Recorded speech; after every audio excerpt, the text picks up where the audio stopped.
Hello, ready for another edition of Hip Hop Discovery Rankings. So, today I'm going to be looking at Lupe Fiasco.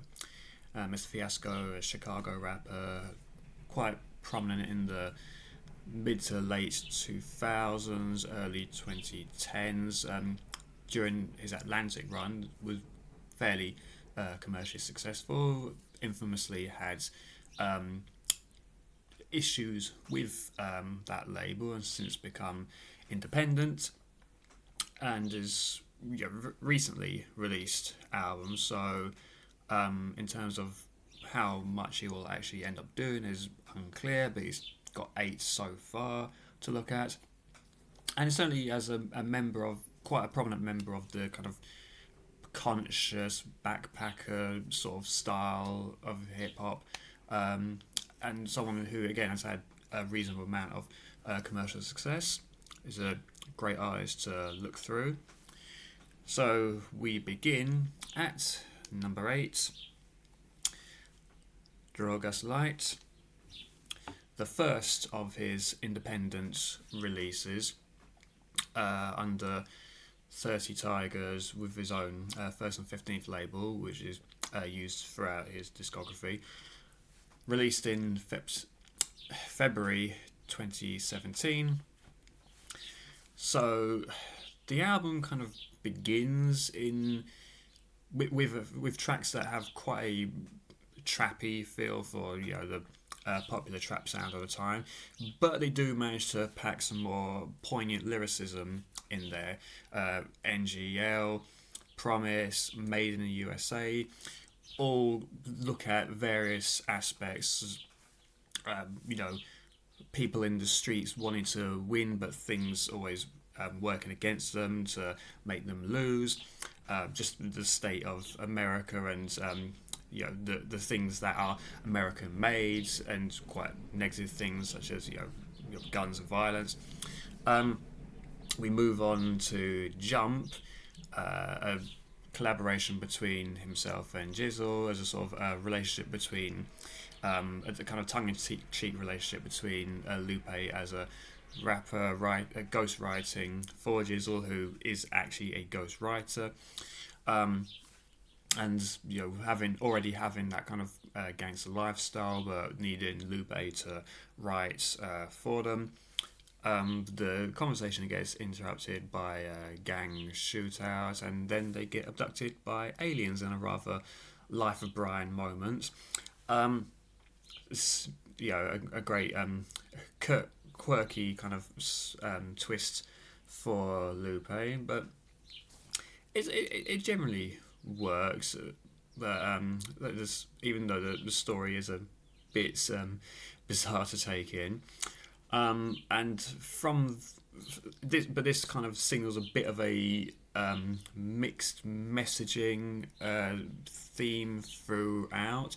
Like the kind of the trap style kind of goes, but so does some of the lyrical content.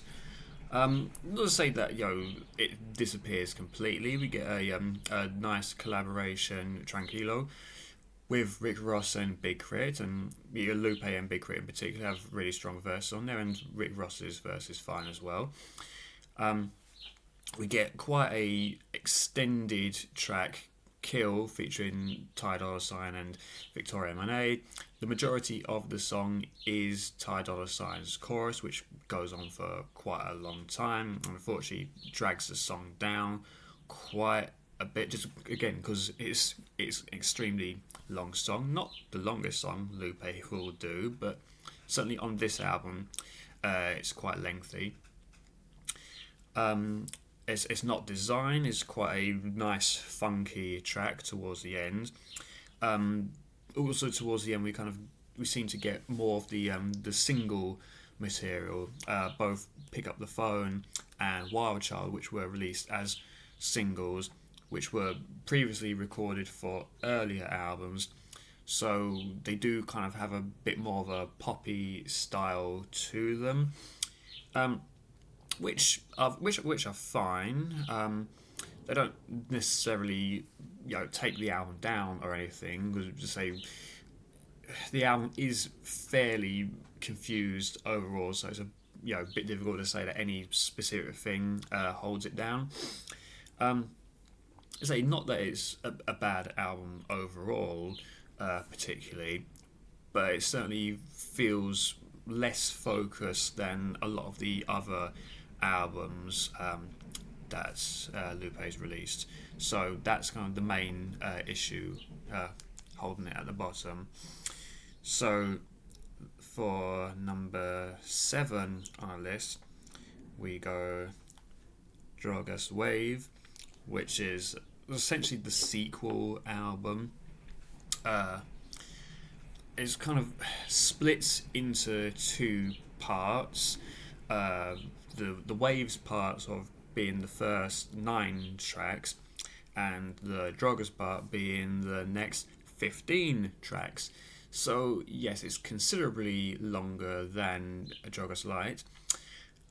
So the runtime is about 100 minutes, literally, and it doesn't really justify such a length. But it would, the final 5 tracks, like there's not a single one that's less than 5 minutes. So it definitely does drag on quite a lot towards the end, which is a shame because there is some really great stuff earlier on in the project.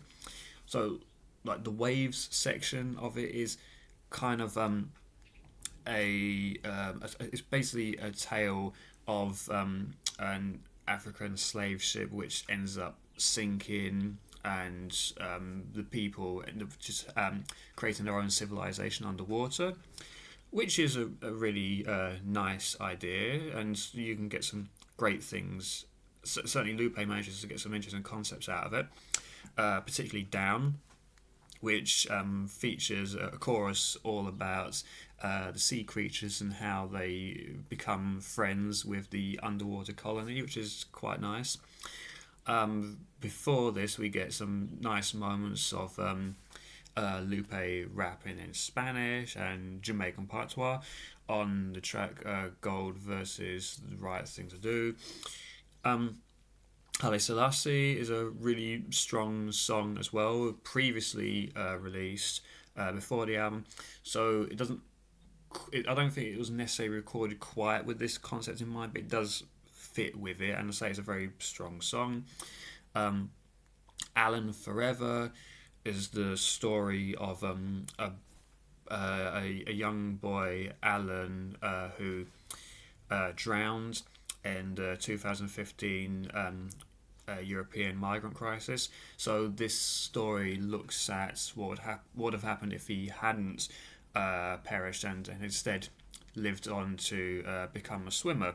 It's sort of continuing the aquatic theme that does kind of play out throughout the album, and also has a bit of a resurrection theme that goes out throughout the album, with the drowned slave ship making a colony underwater. These stories of people living when they were supposed to die, Lupe's own resurrection after leaving Atlantic, and the Atlantic theme playing out as both the aquatic theme and the label itself. So Alan Forever is a very nice, heartwarming track. Unfortunately, there's the song Janila Forever later on the Drogas part of the album, which does the same thing. This time it's a 6-month-old girl, I think it was, who ended up catching a stray bullet. And again, in this story, she ends up living and becomes a doctor and sort of helps people in similar conditions to herself, which is nice. And again, it was a track that was recorded a bit before the album was, so yeah, it doesn't quite fit with a lot of the themes of the album. So while the Alan Forever track does fit a bit more with the theme and does kind of reference the Janaya track, so it was recorded later, the Janaya track is a bit stronger overall, and just in terms of the concept. But yeah, having both of them on there does kind of cancel each other out. I can kind of see why they're both on there as kind of like, sister tracks, um, but that perhaps could have been made a bit more obvious. Maybe they could have been together, or linked to each other, or in the track listing or whatever. Um, but yeah, say the Drogas part of the album goes on for quite a long time. There's not all of it's even songs. There's quite a few interludes throughout as well. Um, so while they are great tracks on there, July Forever, there's a cool collaboration with Damien Marley, Kingdom, um, Stack That Cheese, kind of referencing back to the hip hop Save My Life track from The Cool. There's a lot that could have been taken off, or at least edited down on here, I feel. You see, or maybe they just should have actually been released as separate albums, because it was supposed to be a trilogy. The third album didn't appear to end up happening. And again, it's because the stuff that we were getting through these albums was really well done for the most part. But yeah, it's just the fact that it just goes on for such a long time doesn't do it any favors, unfortunately. So number 6 in our track listing, we go to Tetsu and Youth, the final album released on Atlantic Records.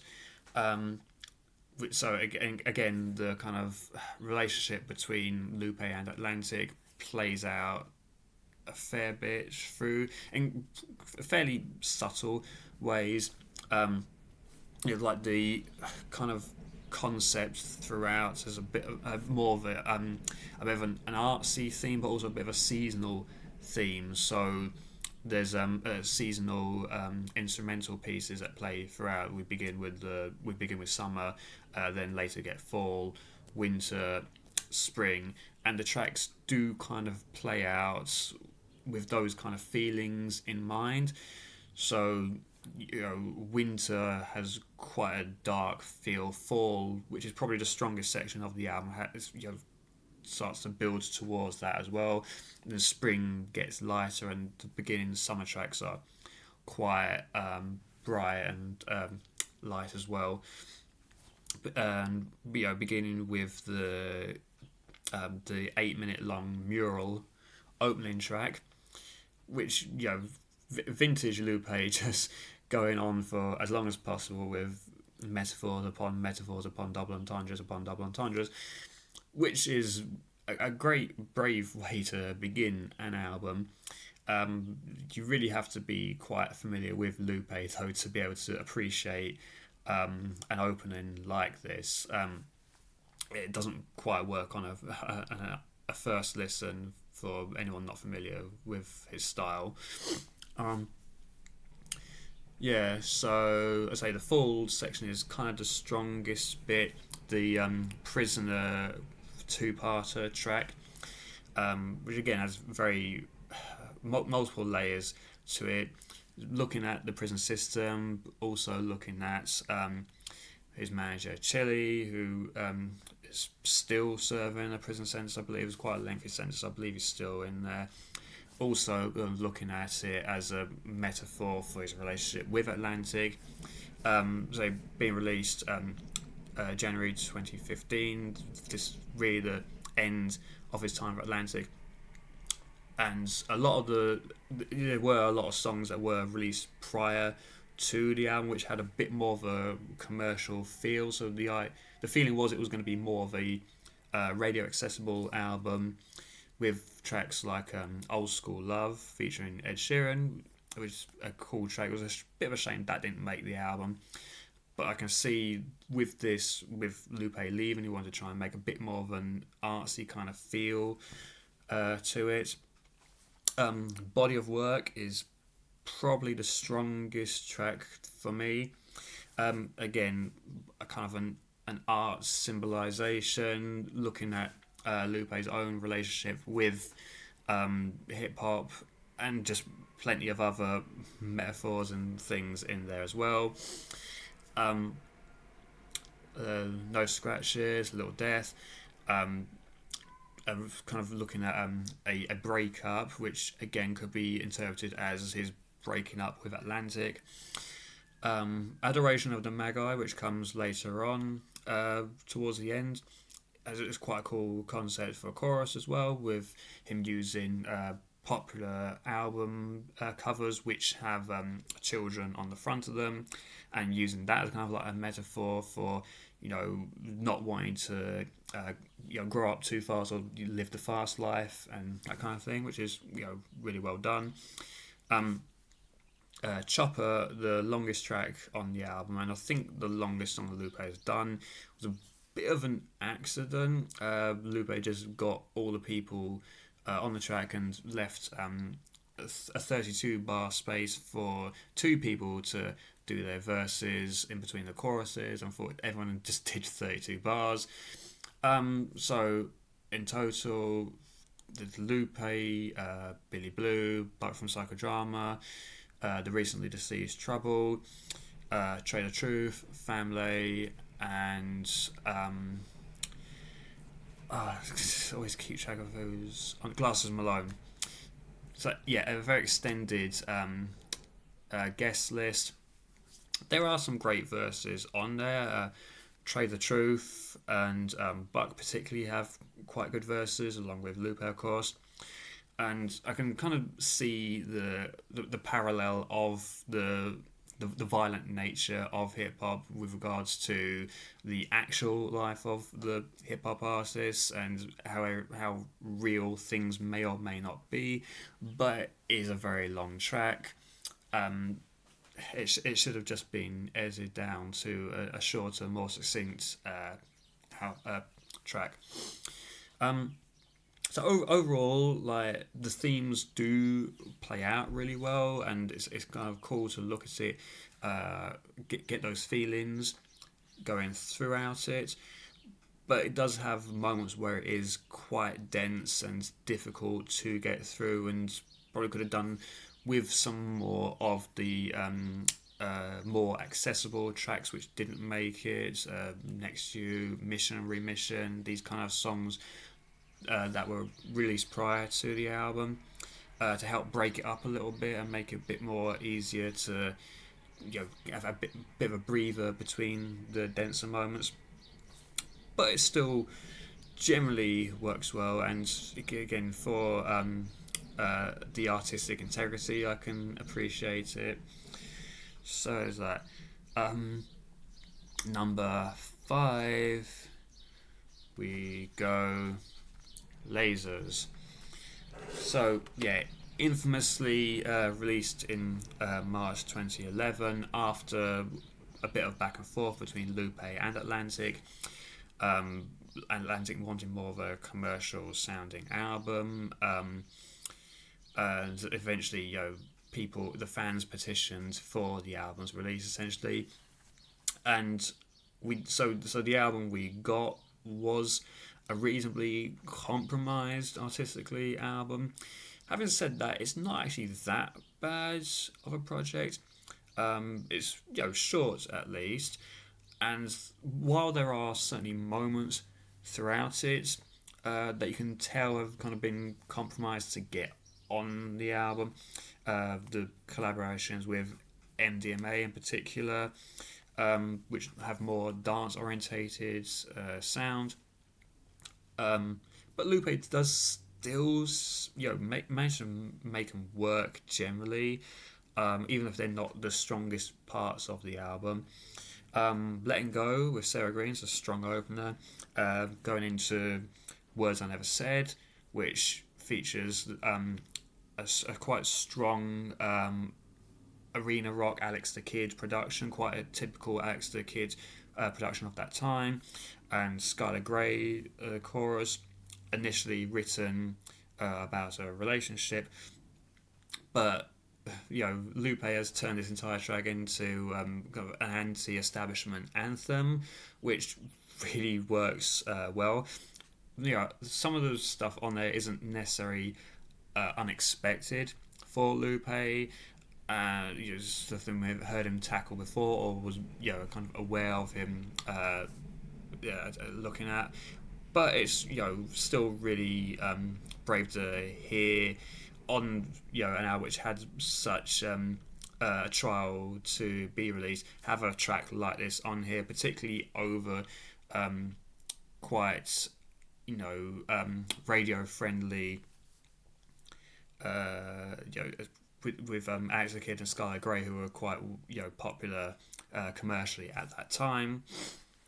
The Smooth Till I Get There, Out of My Head with Trey Songz, another one of the more commercial sounding tracks. The Show Goes On, lead single, which again has a bit of a look at Lupe's relationship with Atlantic, which for a lead single, again, quite brave to do and be able to get away with. Very catchy single with his Modest Mouse sample. Not a typical sounding lead single for that style of hip hop. For hip hop of that time either. So quite a good compromise as a lead single, I felt. The State Run Radio. Looking at the relationship between music and the people that control it. So again, quite a strong sentiment towards mainstream music and the corporations like Atlantic. So being able to get a track like that on there works well. Break the Chain, featuring Eric Turner on the chorus and a verse from Sway, produced by Ishii. So again, quite a radio sounding track with its beats and its chorus. But I mean, Lupe and Sway both really go in lyrically, and I mean lyrically this is probably the best song on the album. Both of them really go strong with the rhyme schemes and the wordplay. So kudos to the pair of them for just really going out like that.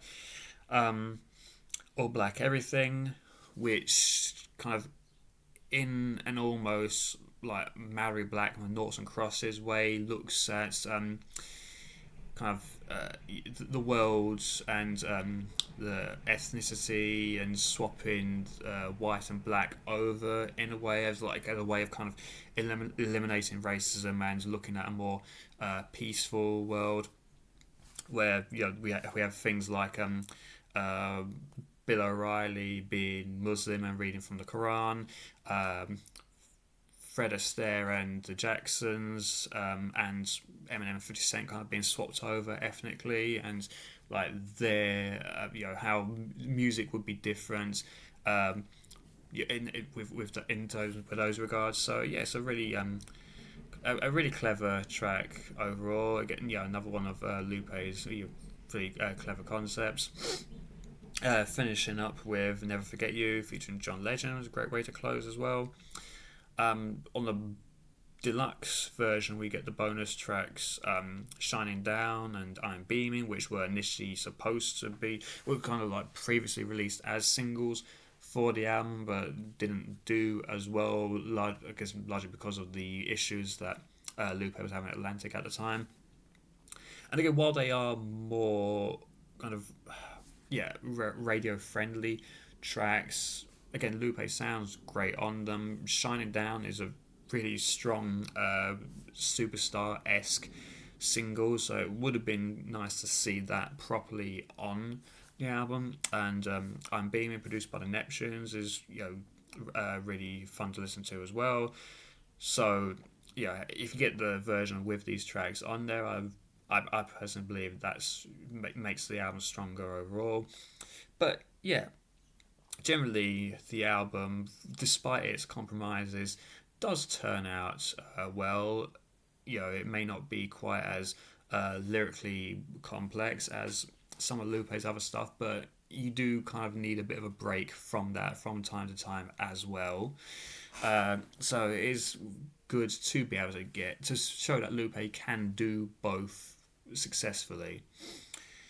So number 4 on our track listing, I believe, yes. So drill music in Zion.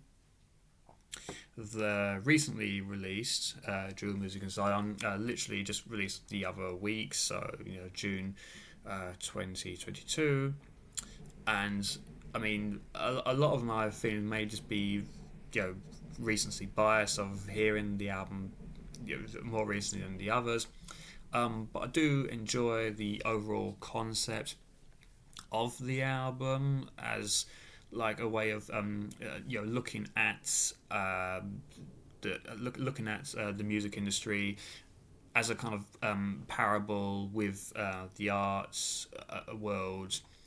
And so the comparisons between making art and making music, and the relationship between the corporation and the overall industry and that kind of thing.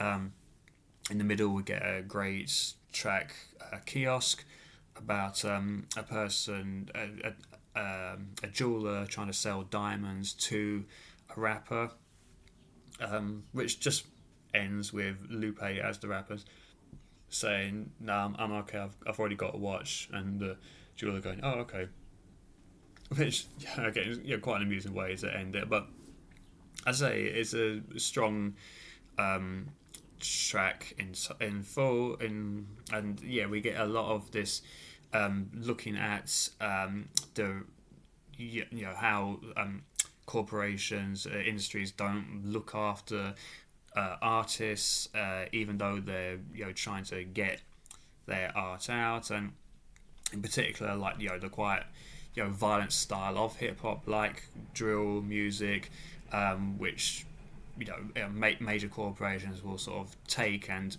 flog to people to make money, but not pay for the repercussions of anything that happens to those artists or anything like that. Lupe had previously described it as his Illmatic, and you can certainly see that in the sense that it's only 10 tracks, the first of those being an intro, just like Illmatic. So 9 actual songs. And the first one of those is quite short as well, so we get into the album pretty quickly. Similar to Illmatic, it doesn't stray too far out of its own style, which is fine, and say it's strong and concise. It has a nice jazzy feel at parts of it as well. But for a stronger album, there could have been moments where it could have afforded itself a bit more indulgence. Some stronger, bigger songs on it. But say as an overall concept, I think it works. I just maybe think that I know similar to Lupe, Illmatic isn't my favourite Nas album. It's actually It Was Written, so none of that plays into the feeling of it as well. But say for an album that Lupe just recorded in a few days apparently, and having the concepts that stays the course of the album without sprouting off into different directions like the Drogas albums did. It's pretty successful overall. With it being so recent, maybe in future, my opinion of it may go up and down a bit, but for what it achieves, I think it does the job really well. So number 3, really not worth for this, because, Food and Liquor 2, the Great American Rap Album Part 1. just has that as a cover, so kind of not really worth it for the bit, but yeah, anyway. Released in September 2012 between Tetsuya Youth and Lasers, so there's a bit of a bridge between the two of them in a way. It certainly has more lyrical, wordy tracks than Lasers did. Looks like the intro, Strange Fruition, Form Follows Function, the bonus track Go to Sleep, and more concept based tracks like Bitch Bad, Lamborghini Angels, which look at some varying issues. Lamborghini Angels tackling issues like paedophilia in the Catholic Church. Bitch Bad looking at the relationship between the word bitch and hip hop and video vixens and role models for young women and young men. Some of it does come off slightly slut shamey, but I don't think that's deliberate. It just because of the conversation that Lupe is trying to start with the track and the stories that he's telling on the track. I think the conversation overall works well. It's certainly a worthy one to make. We do get some more commercial sounding tracks as well, particularly for like the mid section. There's a couple of tracks produced by the Runners featuring Pooh Bear, which have that. We get the track Battle Scars with Guy Sebastian, which was essentially Guy Sebastian's song, but it got put on this album as well, I suppose, to kind of help make it more more commercially viable. Bilal appears on How Dare You. It's a nice smooth relationship track. Lead single Around My Way, Freedom Ain't Free, which borrows the Pete Rock and CL Smooth, They Reminisce Over You, which also got referenced in Tetsuya Youth with They Reminisce Over You, the closing track featuring Absol. While there was a bit of an issue over the sampling of this track, of course, using that beat does really help it along, because it is such a strong beat. But Lupe does also have some really strong, vivid imagery throughout it as well, particularly if you see the video for it. Audubon Ballroom is a really strong anthemic track, I feel, with really strong chorus. The sort of closing song, Unforgive All Youth, just a great final verse about our current civilization being discovered many years later, and just what people would think as they uncovered everything about us, which is a really interesting thing to think about. Just what would future generations think about the way we live now, and would they completely understand, and all this kind of it's really great. Final thoughts for the album, going into the Hood Now outro, which is basically just a litany of observations, quite extended as well. I mean, Lupe does enjoy his long outros, but as it's not an actual song, more like a versey, spoken wordy kind of piece in a way.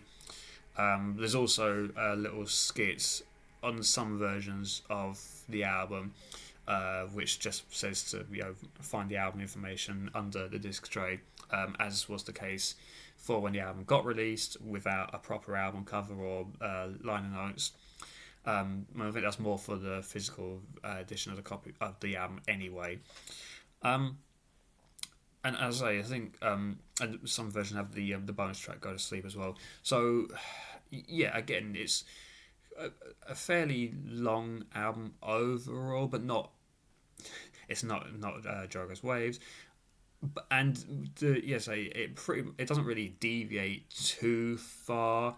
Anyway, it's quite a good, I say, a good bridge between the more radio friendly Lupe and the more underground lyrical Lupe. And as a sort of sequel to Food and Liquor, I think it works. Speaking of number two, Food and Liquor. Debut, released in September 2006 for Atlantic. Was pushed back a few months just because of tracks leaking. Lupe had built up quite a strong buzz at that time.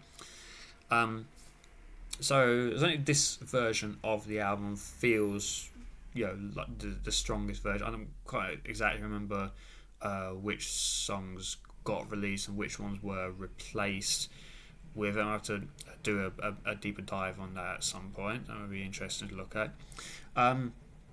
But yeah, this version of the album is a really strong introduction to Lupe. The opening tracks, Real and Just Might Be Okay, are a great introduction to Lupe's style.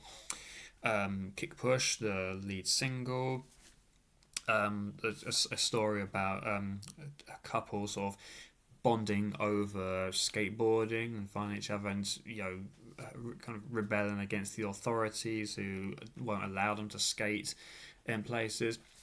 Is a nice song. It was not necessarily one of the strongest tracks overall. It works as a single, and has the sequel Kick Push 2 appearing towards the end of the album, which doesn't necessarily add too much to the original, but it's nice to have it on there as well as something a bit different.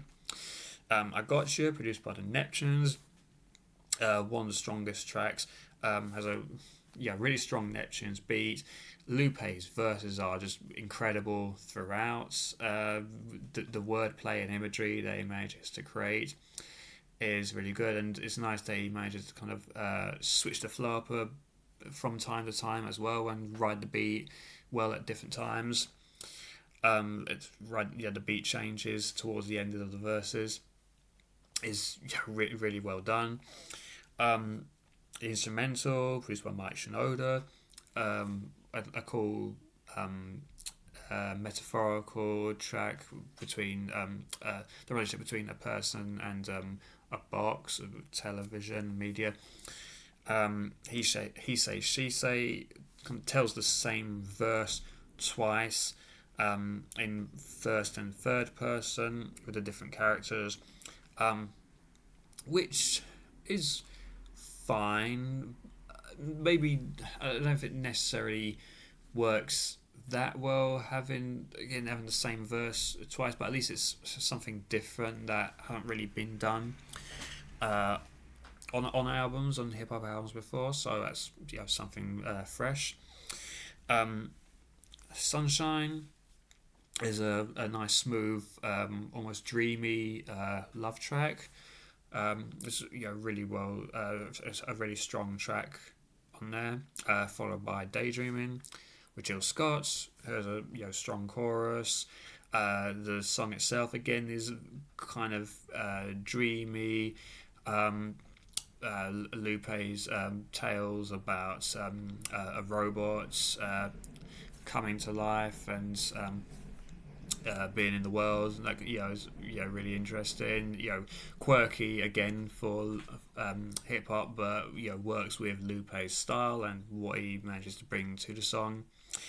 The Cool, which produced by Kanye West, looks at a gang member who gets shot and who dies and comes back to life, and tries to live again, which again the character kind of gets reimagined again on the later album The Cool, taken from this song. But it's a really cool concept, no pun intended.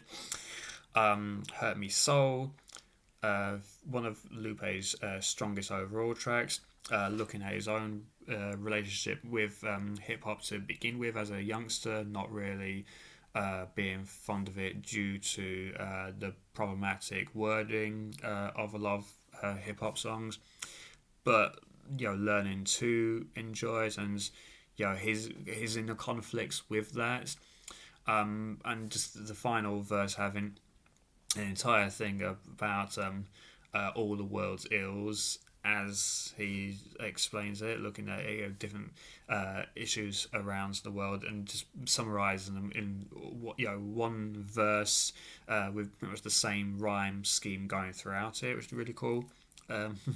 Again, no pun intended. Pressure, a cool collaboration with Jay-Z. I'm going to keep saying cool now. American Terrorists, first appearance of Matthew Santos in Lupe's discography. Looking at the homegrown terrorism, playing with that as in the conjunction with the more mainstreamly acceptable Islamic terrorism of that time. Some great stuff on there from Lupe to look at. The Emperor's soundtrack, which aside from the extended outro and Kick Push 2, which follow it, this is kind of like the end part, the ending of the album. It certainly feels like quite an anthemic ending to it.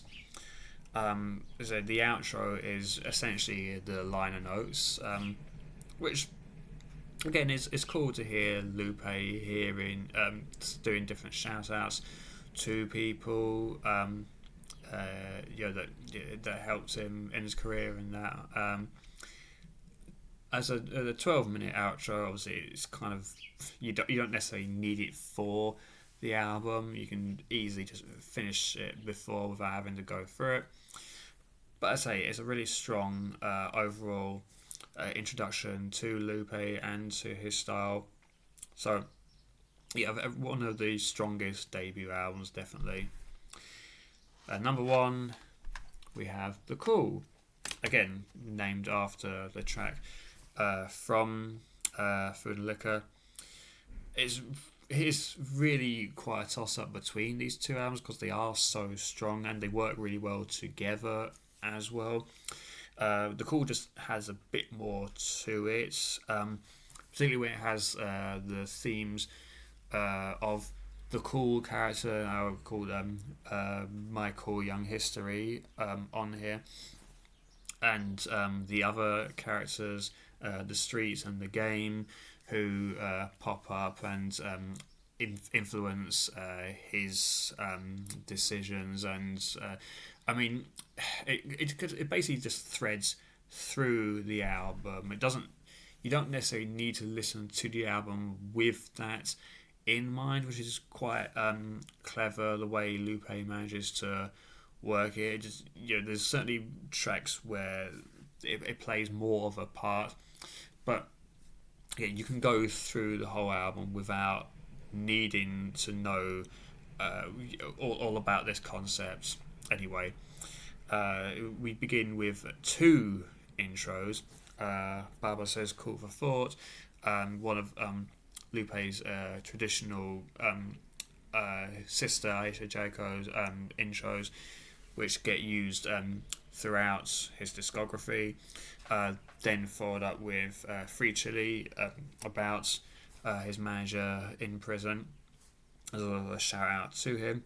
Then track 3, we begin properly with a song, Go Go Gadget Flow, which Lupe employs an extremely rapid fire Twister-esque flow throughout, and lots of lyricism and wordplay going throughout, and just hearing it going at such a strong pace, such a quick pace as well.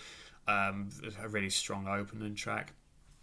The Coolest occurs after this, which goes stronger into the overall cool character and concept of the album. Superstar, the lead single, which was quite a successful single at the time. So it bit weird for the whole issues that Atlantic would have with its commercial viability, but yeah, whatever. Um, yeah, very strong, accessible single, whilst Lupe still manages to have some strong lyricism throughout it and look at this character and his being introduced to the fame and fortune of the hip hop world.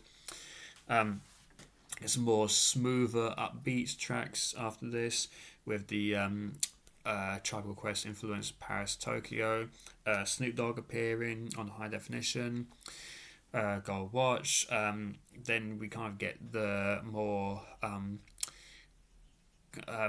worldly driven tracks in a way. Hip Hop Saved My Life. Um, Looking at a person from the streets becoming a rapper to kind of make it solve all his issues, influenced by Slim Thug, but you can kind of relate this track to a lot of artists in hip hop who managed to make it a success, and quite a overall heartwarming track. Intruder Alert, which takes a bunch of different stories, which quite dark tales of a person trying to emigrate into the trying to seek asylum in the country, a woman that gets raped. Just looking at, I say, quite heavy, strong stories and topics throughout. Streets on Fire, a more metaphorical track about AIDS and sexual disease. Little Weapon, which looks at the African child soldier crisis in Lupe's verses, which then spins off with Bishop G's final verse, looking himself as playing a video game with violence. So to be able to kind of like link those two concepts together is really clever, and Bishop's verse is very strong as well. Like lyrically, pretty much outdoes Lupe for the majority of this album. So for the fact that this is pretty much the only thing, certainly on a mainstream level, that Bishop G has done, it's really really strong. Gotta Eat is another concept based kind of a food metaphorical track. Dumb It Down, so the kind of a southern hip hop beat with Lupe's uncompromising lyricism and metaphors over it, about how he won't dumb down his lyricism for mainstream appeal. Kind of ironic given the issues he would have with Atlantic later on, but hey. The Hello Goodbye, The Die, featuring Gemstones, who appears throughout the album. A back and forth between the pair of them, kind of tying up the cool concept, along with Put You On Game, which follows that. Fighters, featuring Matthew Santos again, and then we properly finish the album with Go Baby, featuring Gemstones again, the go-go influence track, which is more of a vocal track than a rap track. Lupe has a rap verse towards the end of like 16 bars or something, but generally it is just a singing track, which considering some the heavy nature of the album, it makes a lot of sense actually to be able to finish with quite an upbeat and catchy track. And well done to Lupe and Gemstones for pulling it off so well. Say all in all, a really strong album. Lupe's discography is certainly one of the strongest discographies in hip hop. I feel in spite of some duff parts throughout. Yeah, I say sometimes the artsy fartsy dense pretentiousness can get a bit much, but when it's done really well, it's really really strong. And say the more accessible moments can also be really strong, in spite of the some of the overall overriding feelings that you can't mix the two of them together. I think Lupe is a strong argument for for moments that you can actually do that really well. Yeah, so it's just really strong all in all. And if this, I don't know how much more Lupe is going to do after this, considering he was only supposed to be doing 3 albums. Um, Lasers was supposed to be the final album initially as LUP end, but what we have gotten so far, I'm really, really pleased with. And if that's it, then just, you say, really strong altogether. I don't see how much further it could go after these, but it would. Yeah, I'm certainly would be willing to accept anything that may come in the future. But until then, I will see you anon.